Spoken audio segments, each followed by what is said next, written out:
Gate ಬಂದ್, ಸಾರ್ವಜನಿಕರಿಂದ ಆಕ್ರೋಶ.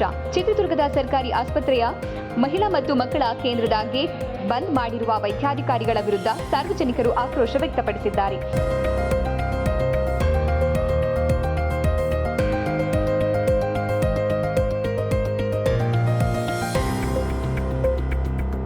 ತಾಯಿ ಮತ್ತು ಮಕ್ಕಳ ಆಸ್ಪತ್ರೆಯ ಕೇಂದ್ರದ ಗೇಟ್ ಬಂದ್ ಮಾಡಿದ್ದರಿಂದ ಬಾಣತಿಯರಿಗೆ ಓಡಾಡಲು ಸಮಸ್ಯೆಯಾಗುತ್ತದೆ.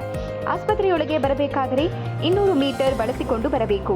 ಈ ಬಗ್ಗೆ ಸರ್ಜನ್ರನ್ನ ಕೇಳಿದರೆ ಹಂದಿ, ನಾಯಿ ಬರುತ್ತವೆ ಎಂದು ಹೇಳುತ್ತಾರೆ ಎಂದು ಆಕ್ರೋಶ ಹೊರಹಾಕಿದ್ದಾರೆ.